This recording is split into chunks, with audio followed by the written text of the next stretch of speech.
현대차증권의 강동진 연구위원 나와 계십니다. 안녕하십니까? 안녕하세요. 안녕하세요. 책을 쓰셨더라고요? 예. 와. 우리 저희 자동차 애널리스트랑 같이 해서 공저로 네. 혹시 책을 이게 언제 나온 책이죠 지금? 11월 말 정도에 이제 저희가 나왔습니다. 한 달 아직 좀 안 됐고요. 네네. 뜨거워. 따끈따끈해요? 뜨거운데 아직 뜨겁습니다. 이게, 예. 따끈따끈해요. 전기가 그려져 있죠. 네. 장문수 강동진 지음 에너지 전환과 불을 위한 기회, 에너지 전환과 모빌리티의 투자. 훌륭합니다. 훌륭한 책들, 이런 책들 일단 홍보부터 시작을 해보도록 하고요. 일단 오늘 그 방송 내용도 네. 책에 있는 내용의 엑기스를 뽑아 주실 건데 네네네네. 오늘 방송 듣고 책까지 딱 읽으면 이제 정리가 다 되는 거잖아요. 그죠? 맞습니다. 내년도 돈 버는 건가요? 저희는 꽤 가능성이 높지 않을까 생각을 하고 있습니다. 근데 오늘 그러면- 조금 안타까운 게 이제 자료를 준비하신 걸로 알고 있는데 이게 조금 뭔가 네. 아니, 자료를 보이기가 좀 일부러 안 준비하셨어. 이 책 안에 다 있기 때문에 책을 봐라. 책 보시라고. 물론 책 일부러- 안에도 네. 대부분의 자료들이 다 들어 있습니다. 책 안에 다 들어 있습니다, 여러분. 음. 그러면 뭐 내용을 좀 이야기를 시작을 해 볼까요? 뭐 올해 사실 네네. 우리나라는 자동차 완전 망했고 망했다고 아닌가요? 지금 뭐 현대차 주주분들 화 많이 나 있을 텐데 예. 아닙니까? 제가 네. 자동차 섹터 애널리스트는 아니기 때문에 뭐라고 네. 말씀드리긴 힘들지만 어쨌든 주가 자체가 썩 좋지는 않았던 것 같긴 합니다. 근데 전기차는 뭐 난리가 났었잖아요. 그렇죠. 그리고 네네. 뭐 자동차 빼고 2차 전지나 이런 쪽은 다 좋았고. 맞습니다. 최근에 뭐 조정을 받고 있지만 어쨌든 올해 상승했던 거 감안하면 네. 사실은 뭐 지금의 조정이 뭐 그렇게 큰 문제가 안 될 정도로 배터리 쪽은 핫했죠. 네. 사실은 2020년부터도 핫했죠. 제가 지난번에 이제 방송 나왔을 때 뭐 노벨상 위기까지 해가면서 이제 말씀을 드렸었지만 그 이후에 아주 대세가 된 섹터가 되었고 그런 기조를 아마도 2021년에 이어서 2023년에도 이어가게 될 가능성이 저는 굉장히 높다라고 생각을 하고 있습니다. 뭐 2차 전지나 이런 쪽으로. 네, 맞습니다. 네.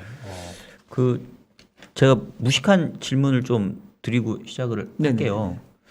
그 사실은 지금 이제 전기차로 옮겨가는 과정 있잖아요. 뭐 2050 넷 제로를 하려면 2030년까지는 제가 알기로는 내연기관 차는 이제 다 없어져야 되는 뭐 걸로. 유럽에서 2035년 정도면은 실질적으로 못 팔게 되어 있다 이렇게 보실 수 있을 것 같습니다.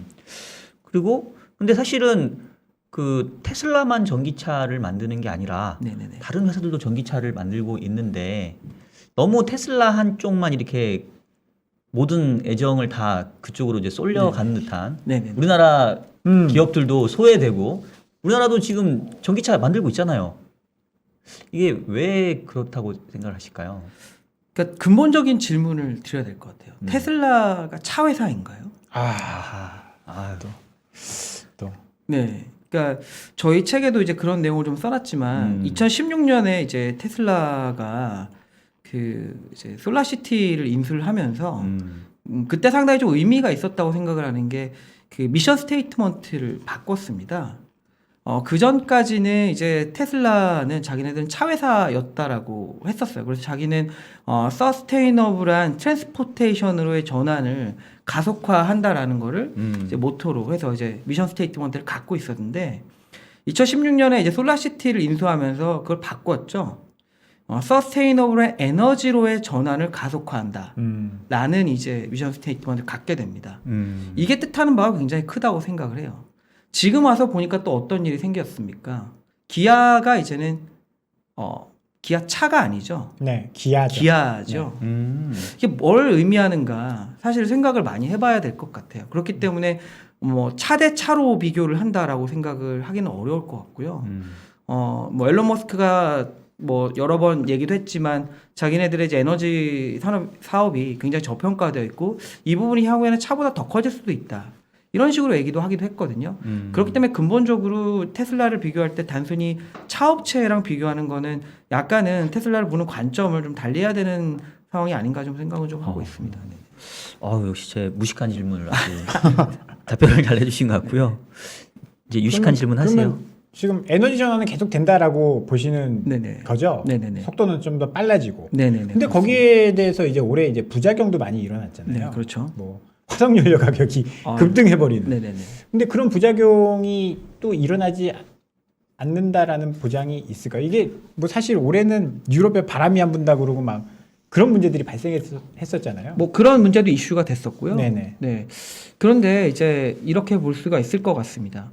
그 화석 에너지의 가격이 오르니까 어떤 일이 발생을 했냐라고 하면은 전기요금이 많이 오르기 시작을 했어요. 네. 그러게요. 전기요금이 굉장히 많이 올랐고 우리나라는 이제 한전의 전기요금을 정부가 통제를 하고 있기 때문에 전기요금 많이 올랐었는데 많이 안 올랐는데 이제 최근에 나오는 얘기는 내년에 이제 기준 연료비를 변경할 가능성이 있다라는 얘기가 나오고 있고 그러면 이제 실질적으로 전기요금이 오를 가능성도 좀 제기가 되고 있는데 그러면 어떤 일이 발생을 할까요? 물론 전기요금이 이제 화석에너지가 오르면서 전기요금이 오르겠지만 신재생에너지는 화석에너지 가격이 오르면은 전기요금 그 비용이 높아질까요?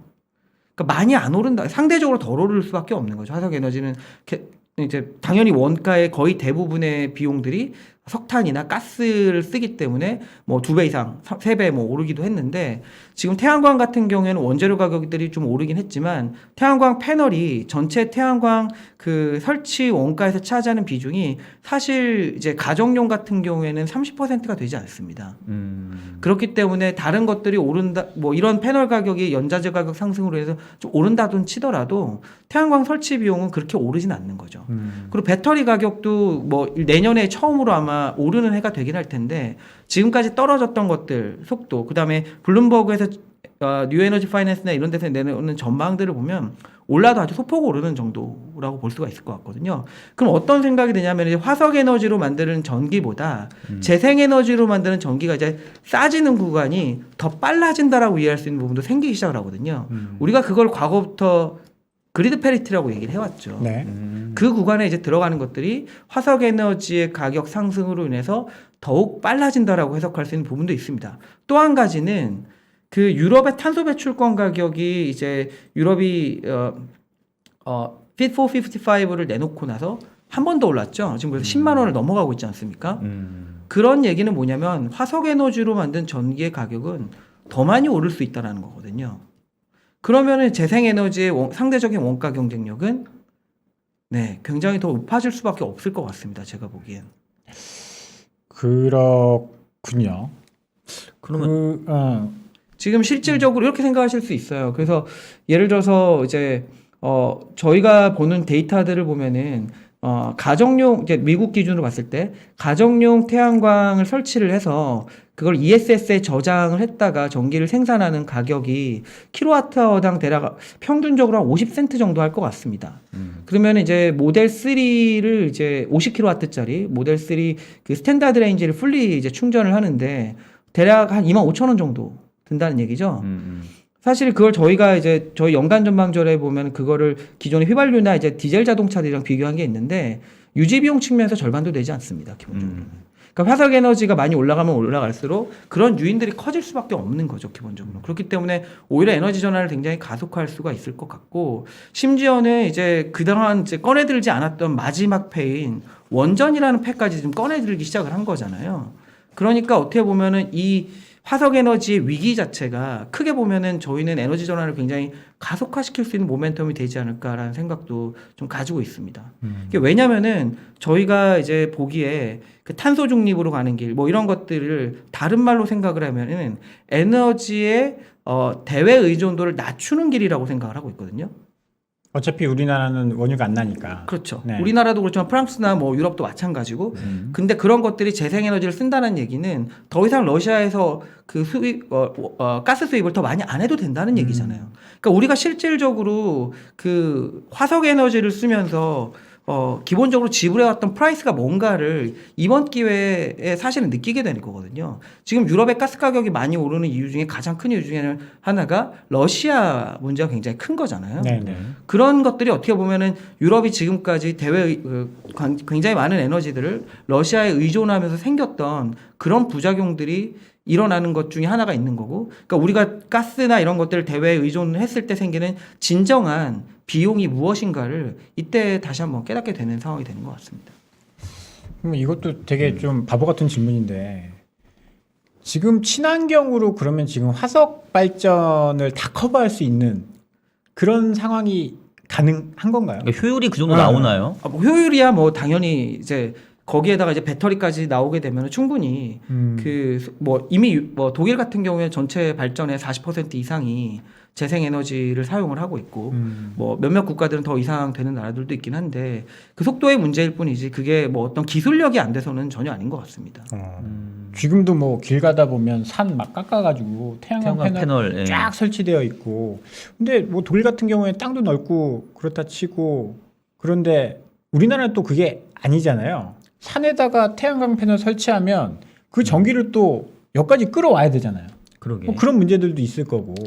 근데 사실 굉장히 좀 지엽적인 문제인 것 같은데요. 네. 왜냐하면은 그 송전을 해오는 문제를 생각을 하면은 지금 우리나라의 원전들이 대부분 해안가에 있지 않습니까? 네네. 그걸 서울로 가져오는 거리나 이런 것들을 생각해 보면 사실은 그거는 큰 문제가 사실 되지 않을 정도의 거리인 것 같아요. 기본적으로 우리가 좀 지나서 생각을 안 들지 모르겠지만 우리가 2012년도에 밀양 송전 사태 같은 것들이 네네네네. 있어 왔죠, 기본적으로. 근데 단순히 이게 원전이 아니라 기존에 우리가 있는 화석 에너지 같은 경우들 그런 것들이 어떻게 보면 중앙 집중형 원전 방식이죠. 그런 것들은 대규모 뭐 전력을 생산을 해서 그걸 소비 지역 우리나라 같은 경우 특히나 소비 지역하고 생산 지역이 워낙 이제 먼 상태이기 때문에 그런 것들을 끌어오는 데 대한 비용들이 많이 늘어나고 있는 부분들이 사실은 이제 뭐 재생에너지 같은 경우는 저희가 태양광에 대해서 좀 말씀을 많이 드리면서 이 책에서도 저희가 지금까지 우리가 봤던 유틸리티급 태양광 말고 가정용 태양광이나 이런 부분들에 대해서 좀 많이 말씀을 드리고 있어요. 근데 그런 것들 우리가 약간 용어로서 말씀드리는 비하인드 미터 시장이라고 얘기를 합니다. 그 필요성에 대해서 좀 많이 말씀을 드리고 있죠. 비하인드 미터 시장이라는 거는 우리가 이제 가정에서 전기를 생산해서 직접 사용하는 걸 얘기를 하고 있고요. 그런 것들은 이제 그런 것들을 많이 줄일 수가 있는 거죠, 말하자면. 어쨌든 뭐 에너지 전환은 불가피한 길인 것 같기는 하고요. 또 그거에 중심에 서 있는 게 또 자동차인 것 같고 그래서 전기차인 것 같은데 지금 전기차 침투율이라고 표현을 하는 것 같던데요. 네네. 뭐 상당히 좀 가파르게 올라오고 있긴 한데 또 역시 그 전기차 침투율을 높이고 있는 또 주체가 중국이잖아요. 중국, 유럽 뭐 그렇습니다. 중국이 특히 이렇게 전기차를 좀 이렇게 많이 부각시키고 있는 그런 뭐 특별한 이유가 있을까요? 지금까지 저희가 생각했던 거는 이제 그런 거죠. 중국이 지금까지 굉장히 많은 이제 뭐 투자들을 내연기관 쪽에 해왔지만 실질적으로 중국이 그 큰 내수 시장을 갖고 있음에도 불구하고 유럽과 미국의 자동차들을 넘지 못했던 것들이 있었던 거죠. 내연기관 시장에서. 그래서 전기차로 패러다임을 바꾸면서 자기네들이 그쪽에서 헤게모니를 가져가겠다라는 것이 제가 보기에는 일단 첫 번째 목표였을 것 같고요. 그러니까 두 번째는 제 생각엔 결국 대외 의존도인 겁니다. 에너지 대외 의존도. 왜냐하면은 중국이 전 세계에서 가장 많은 원유를 수입하는 나라입니다. 근데 이 중국 내에서도 그렇고 글로벌하게 전체 원유 사용량의 절반 정도가 자동차에 들어가고 있습니다. 그러니까 자동차가 원유를 사용하지 않고 전기로 간다라는 얘기는 원유에 대한 대외 의존도가 낮아진다는 얘기예요, 기본적으로. 이제 화학이나 이런 쪽에 들어가는 것들은 약간 다른 얘기가 될 수 있겠지만 그렇기 때문에 최근에 보면은 중국도 서서히 원유 수입 양이 줄어들고 있긴 하거든요. 그러니까 이제 어떻게 보면 중국의 가장 큰 여러 나라들이 사실 지금까지 가장 고민해 왔던 게 에너지 안보라든지 그 에너지에 대한 어떤 의존도가 대외 의존도가 높으면 생기는 부작용들이 있기 때문에 그런 걸로 인해서 그런 것들을 해결해 줄 수 있는 가장 빠른 방법 중에 하나가 전동화인 것이죠, 사실은. 근데 어찌 됐든 간에 전기도 지금 화석 연료로 만들고 있잖아요. 그 화석 연료로 만드는 것 자체가 이제 여러 가지 문제를 낳기 때문에 그런 것들을 재생에너지로 전환하는 거죠. 사실은 우리가 지금 쉽게 에너지 전환이라고 얘기를 하고 있지만 에너지 전환의 의미가 뭘까요? 에너지 전환의 정의에 대해서 저희가 이 책에서 이렇게 좀 정의를 내리고 있습니다. 에너지 전환은 전기화에 가까운 것이다. 왜냐면은 지금까지 이제 전기를 생산하는 에너지를 생산하는 방법은 지금까지 화석 에너지 전기 같은 경우에는 가스나 석탄을 이제 떼서 거기서 나오는 이제 열 에너지를 가지고 물을 끓여 가지고 그걸로 이제 터빈을 돌리는 기력 발전 방식을 썼었던 거죠. 네. 근데 또는 이제 자동차를 움직이기 위한 에너지를 사용하기 위해서는 뭐 정유 업체로 들어가서 그거를 여러 가지 공정들을 거쳐 휘발유를 만드는 그런 방식이었죠. 근데 재생 에너지는 뭐냐면 처음부터 전기를 만듭니다. 한 단계를 안 거치니까. 그렇죠. 바로 전기로 만들어 전기를 쓰는 거죠. 그리고 그 전기를 가지고 우리가 가정에서도 쓰고 그리고 이제 자동차에 쓰는 거죠. 전기로 에너지가 통일을 시켜진다는 얘기입니다. 그렇기 때문에 굉장히 효율적이 되는 거거든요, 사실은. 근데 그 전기를 만들기 위해서 뭔가 패널도 만들어야 되고 그 풍력 타워도 만들어야 되고 네네. 뭐 그런 것들이 좀 있지 않습니까? 제가 오늘 좀 본 이제 기사를 보니까 많은 2차 전지 업체들이 폐배터리 활용. 네네네. 요새 이제 뭐 그런 뉴스들도 좀 나오면서 관련된 주들도 오르더라고요. 2025년 되면 이제 서서히 자동차용 배터리가 그 이제 우리도 스마트폰 2년 쓰면 충전 빨리 딸잖아요. 폐배터리로 나온다. 네네네. 뭐 그런 이야기들이 좀 나오던데 네네. 그럼 뭐 이것도 좀 마찬가지 아닌가요? 폐배터리 리사이클을 하면 그만큼 자원의 소모를 줄일 수가 있겠죠, 기본적으로. 그리고 이제 재생에너지와 기본적으로, 물론 이제 이렇게 생각을 해야 됩니다. 에너지를 사용하는 거는 무조건 좋은 저는 에너지 사용에 있어서 가장 중요한 거는 덜 사용하는 겁니다. 친환경에서 가장 중요한 건 친환경뿐만, 그렇죠. 우리가 에너지, 환경을 생각한다라고 하면은 아껴 쓰는 거죠. 아껴 쓰는 게 최고입니다. 그리고 어쩔 수 없이 써야 된다면 효율적으로 쓰는 게 두 번째고요. 그 다음으로 생각해야 될 게 제가 보기에는 이제 재생에너지, 그 다음에 화석에너지 뭐 이런 식으로 가는 거지 어떤 에너지를 사용하든 간에 그 부작용이 없는 에너지는 없습니다. 기본적으로. 왜냐면 에너지는 뭐 우리가 무언가를 자원을 사용한다라는 건 그런 거잖아요, 기본적으로. 무언가 이제 그것에 남은 이제 무언가가 남는다라는 거니까. 근데 이제 재생에너지가 왜 상대적으로 이제 이제 화석에너지보다 나을까에 대한 이야기들은 뭐 이제 제레미 리프킨 같은 이제 분들은 이제 엔트로피 관점에서 이제 설명을 하셨던 것들이 있었고 그런 것들이 이제 뭐 재생에너지는 화석에너지 대비해서 지구 내에 있는 자원을 쓰는 건 아니니까요. 뭐 그걸 뭐 패널을 만들 때야 좀 쓰지만 실질적으로 에너지를 만들 때 내는 건 아니니까요. 그래서 조금 더 효율적이고 자원을 덜 사용한다. 뭐 그분의 표현이나 이런 것들을 빌려오면 엔트로피를 덜 생산한다 이렇게 생각할 수가 있겠죠. 제가 어디 가서 세미나를 들었는데 카야 항등식 혹시 그거는 제가 잘은 모르겠어요. 아 그래요? 왜 이렇게 어려운 걸 들어오셨어요? 아니 그게 뭐냐면 오늘 너무 어렵다. 엔트로피 나오고 카야 항등식 나오고. 뭐. 그러니까 이제 그 카야 항등식이라는 게 뭐였냐면, 그러니까 지금 2050년까지 탄소 중립이라는 얘기가 인간의 경제 활동과 자연적으로 발생하는 탄소가 자연에서 흡수되는 탄소 수준 정도까지만 내보내겠다. 그래서 이제 중립 이런 얘기잖아요. 네네.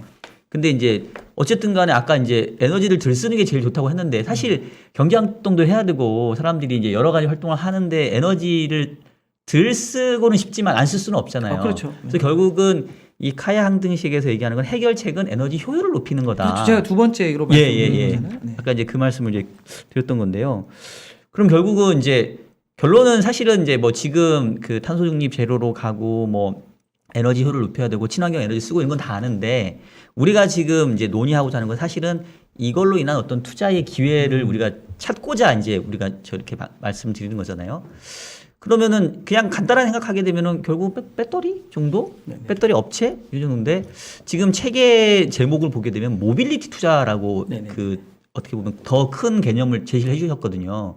투자 관점에서 봤었을 때는 이런 에너지 전환을 우리가 어떻게 어떤 관점에서 투자를 할 수 있고 모빌리티라는 게 정확하게 어떤 걸 우리가 생각을 하면 되는 건지. 네네.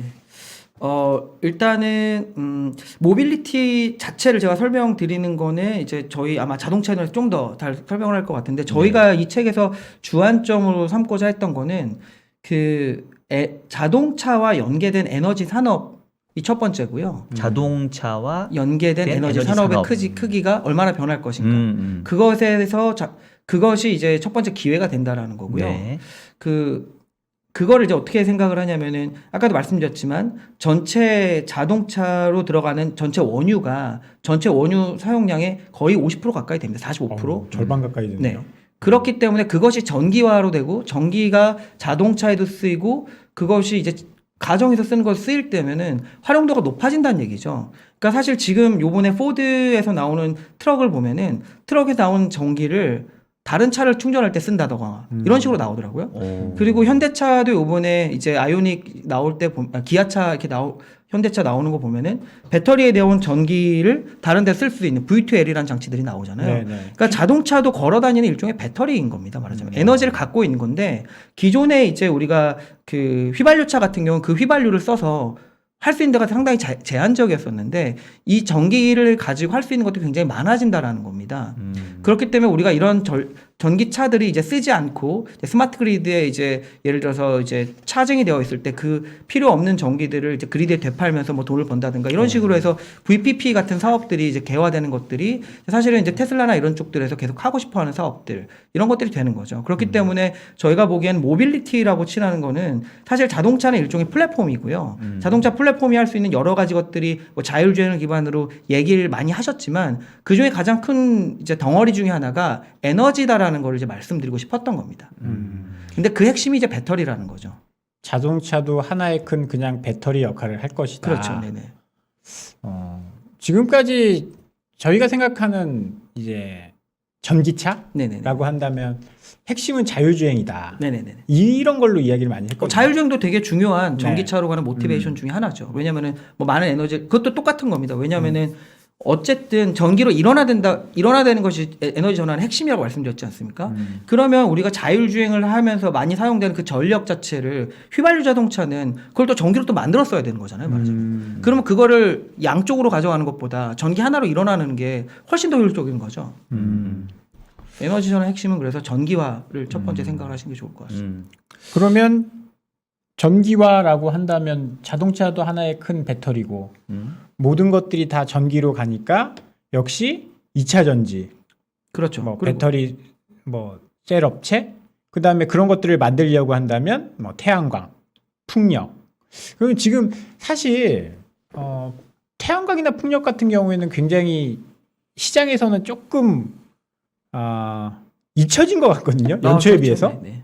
그 이유는 또 왜 그렇다라고? 일단 제가 풍력 네. 쪽은 제가 뭐 풍력을 전반적으로 네네네. 말씀드리긴 어려운데 일단 태양광 중심으로 말씀을 드리면 네. 첫 번째는 중국입니다. 중국이 태양광 밸류 체인에 이제 폴리실리콘부터 네. 이제 패널까지 봤을 때 80-90% 점유율을 차지하고 있죠. 이제 그런 것들이 있기 때문에 국내 업체들이 굉장히 힘들었던 거고 그렇게 될 수밖에 없었던 게 중국이 지금까지 어떻게 보면은 석탄 발전을 활용을 해서 싼 전기를 가지고 이제 폴리실리콘을 만들고 그런 것들로 이제 가격 경쟁을 해왔기 때문에 이제 많은 업체들이 도산을 하고 네. OCI 같은 경우는 하나솔루션이 한국 공장을 이제 스크랩하는 현상까지 나타났던 거죠. 사실 그래서 여기서 우리가 ESG라는 것들이 나오게 되는 동인들을 좀 생각해 볼 필요가 있습니다. 왜냐면은 과거에 우리가 많이 신경 썼던 거는 기본적으로 코스트였던 거죠.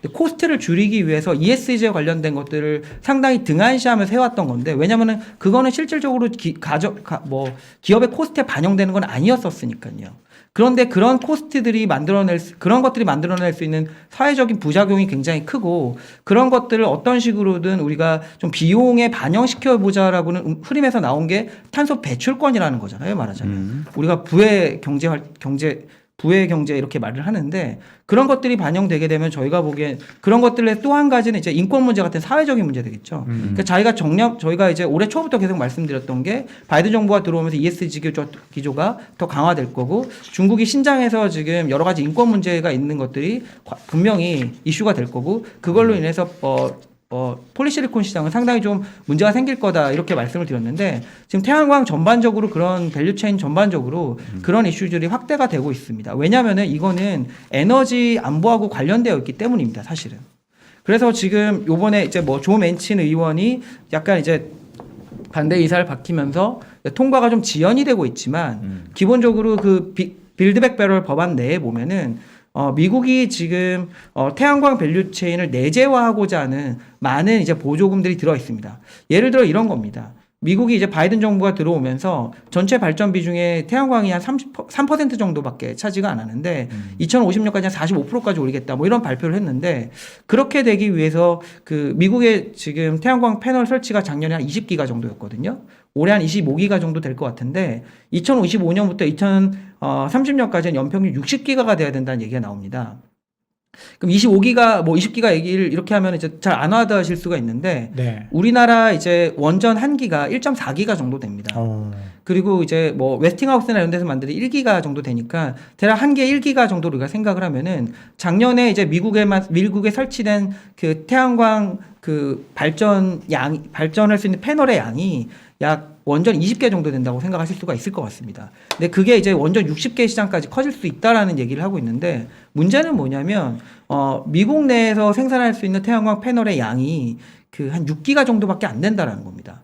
대부분의 이제 패널들을 중국이나 아니면 중국 업체들이 갖고 있는 말레이시아 공장들에서 수입을 하기 때문에 문제가 되는 건데 이런 것들을 어떻게 보조금을 주어서 미국 내로 좀 가져오고 싶다라는 게 이게 이제 그 법안의 골자거든요.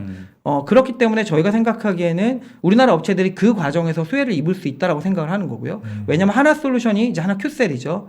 큐셀이 미국 내 태양광 패널 가장 많은 이제 마켓쉐어 1등입니다, 말하자면. 그렇기 때문에 그런 업체들이 그 법안이 통과되고 나면 분명히 증설을 할 거고요. 이미 증설을 할 거라는 시그널들을 보여주고 있습니다. 왜냐하면 얼마 전에 폴리실리콘 업체 지분을 투자를 했는데 미국에 있는 폴리실리콘 업체에 투자를 했거든요.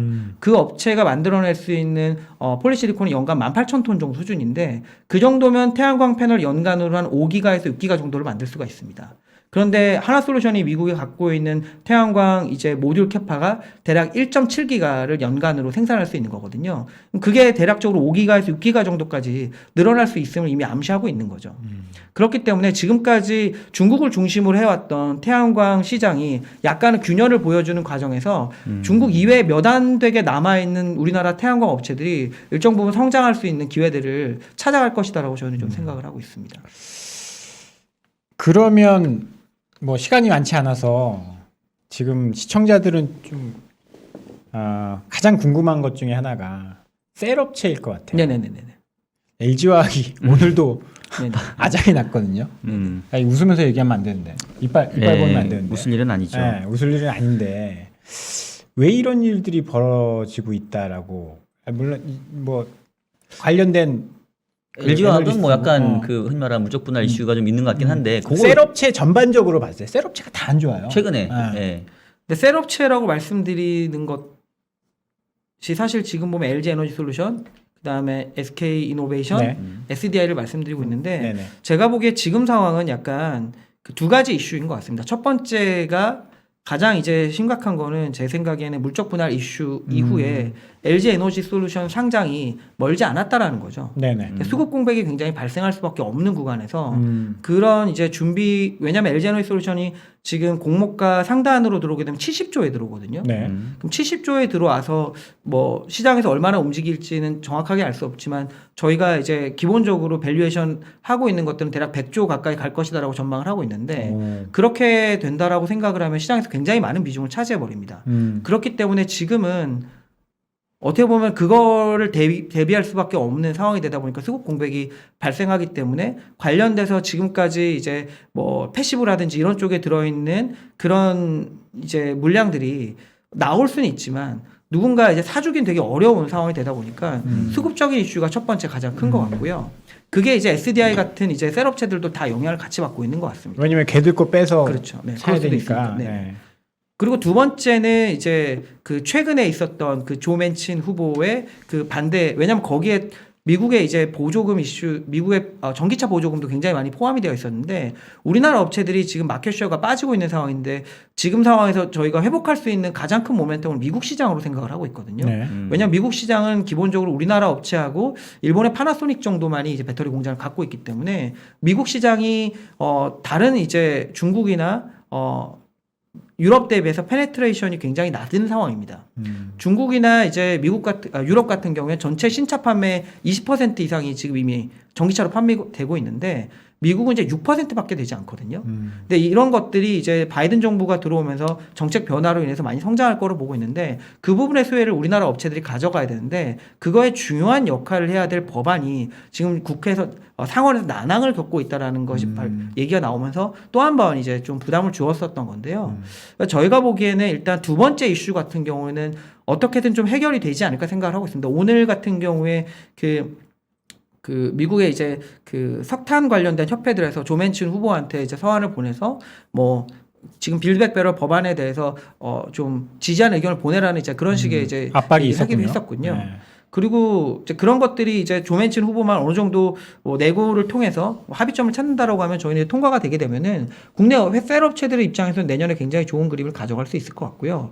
그 다음에 이제 수급적인 이슈가 해소되고 나면은 저희가 보기에는 오히려 지금 굉장히 어떻게 보면은 수급적으로 굉장히 안 좋은 상황들이 해결이 되면서 오히려 저는 내년에 배터리 업체나 이런 것들이 전반적으로 LG에너지에서 상장을 기점으로 해서 다시 한번 이제 리레이팅할 수 있는 기회를 가질 수 있다고 생각을 합니다.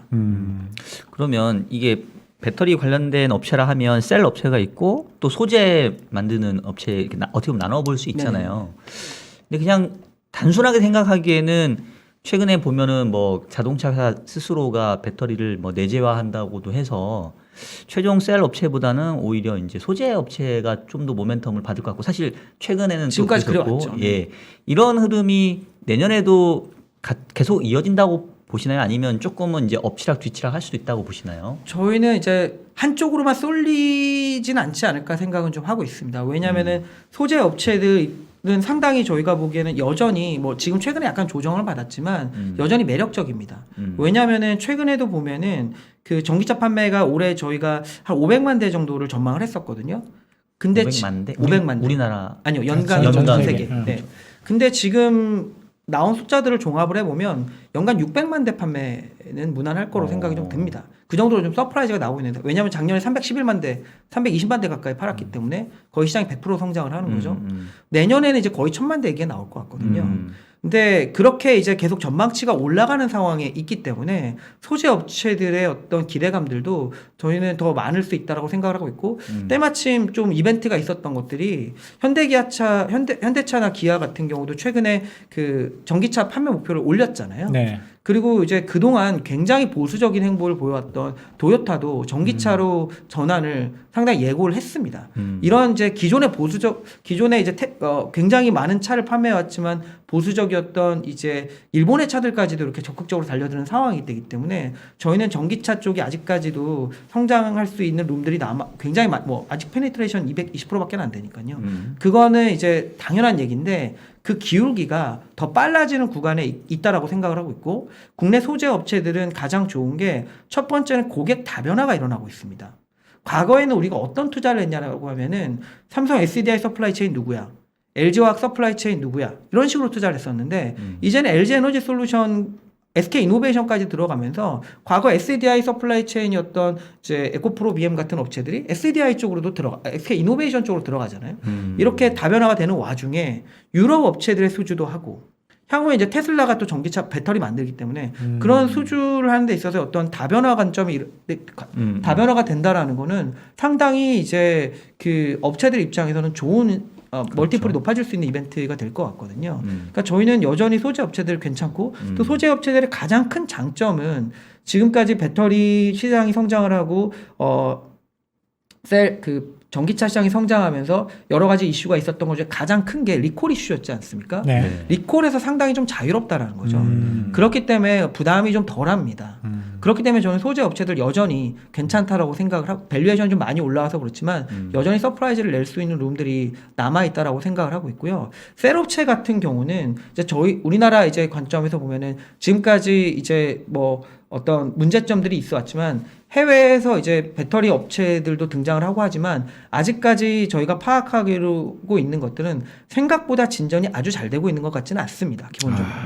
그런 상황에서 여전히 미국 시장이 성장을 하면서 우리나라 업체들이 여전히 가져갈 수 있는 헤게모니가 좀 많이 남아있기 때문에 그런 부분들을 좀 봐야 될 거고 아주 장기적으로 생각하면 저희는 좀 조심스럽게 배터리 업체들이 배터리만 만들고 끝나는 건 아닐 수도 있겠다라는 생각을 하고 있습니다. 뭐 지금 리사이클링이나 이런 이슈도 있지만 그 이외에 이제 바스라든지 이런 것들을 통해서 지금까지는 이제 배터리를 한번 만들어서 그냥 납품을 해버리면 매출이 끝나지만 이제는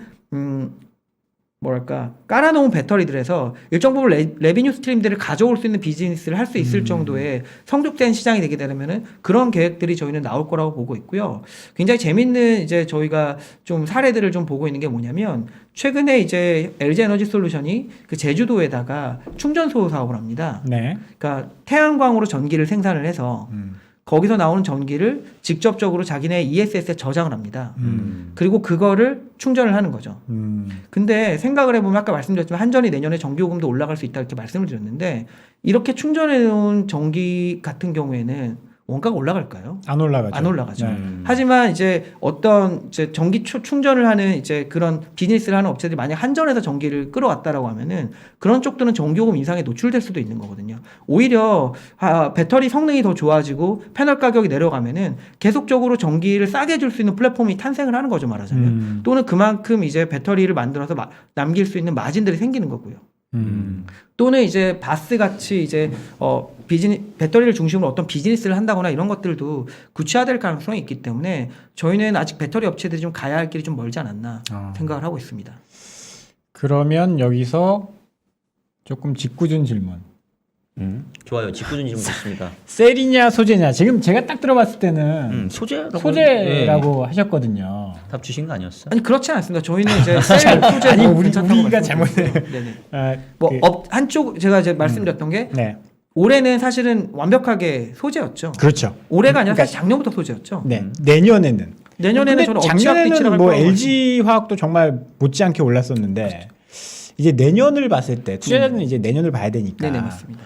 굉장히 많이 오른 소재냐, 네네. 아니면 박살나 있는 셀이냐, 뭐 둘 중에 하나 고른다고 한다면. 그러니까 지금 말씀을 다시 드리지만 저는 이제 내년에 이제 저희가 말씀드리는 종목은 뭐 LG 에너지솔루션이 아직 상장 안 했으니까 네네. 말씀드리기 좀 힘들고 SDI 같은 이제 셀 업체들도 LG 에너지솔루션 상장 이후에 저희는 밸류에이션이 굉장히 지금 많이 낮아져 있는 상태이기 때문에 다시 부각될 수 있다고 생각을 합니다. 왜냐하면 지금 거론되는 LG 에너지솔루션의 밸류에이션에 비교하면은 SDI가 너무나 지금 저평가를 받고 있습니다. 그러니까 초반에 말씀드렸듯이 지금 상황은 SDI가 뭐 꼭 나쁘다라기보다는 좀 아쉬운 부분도 있긴 하겠지만 여러 가지 수급적인 이슈가 굉장히 많이 반영이 되면서 좀 더 많이 과매도 국면에 있다라고 저희는 좀 보고 있고요. 그리고 내년에도 SDI의 이익이 40% 이상 성장을 합니다. 40-50% 이상. 그런 상황들을 보고 있음에도 불구하고 주가가 계속 빠지고 있다는 거는 저희가 보기에는 이제 그런 이벤트들이 끝나고 나면은 충분히 반영이 되지 않을까 생각을 하고 있습니다. 둘 다 좋다. 딱 정리를 하고. 야, 여기도 또 시간이 부족하네. 진행을 못해서 그런지 왜 자꾸 시간이 부족하죠? 저희 잘못입니다. 마지막으로 책에 대한 핵심 내용 한 번만 딱 이야기해 주시고 이 책은 뭐에 대한 책이고 읽으면 뭐에 좋다. 그런 거 있잖아요. 책을 통해서 하시고 싶었던 메시지 결론 딱 마무리해 주시면 좋을 것 같습니다. 저희가 책에 좀 주안점을 준 거는 사실 방송 중에도 많이 말씀드렸는데 그 배터리를 볼 때 뭐 일단 저희 장문수위원은 이제 모빌리티 중심으로 썼지만 이제 배터리 중심으로 썼기 때문에 그걸 중심으로 말씀드리면 배터리라는 것이 사실은 저희는 에너지라고 생각을 하고 있습니다.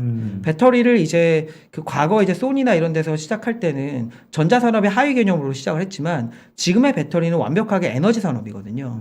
에너지 산업 입장에서 배터리를 바라봤을 때 얼마나 이제 포텐셜이 있는 것인가, 자동차와 맞물렸을 때 얼마나 포텐셜이 있는가에 대해서 한번 다시 생각해 볼 수 있는 계기가 되실 거고요.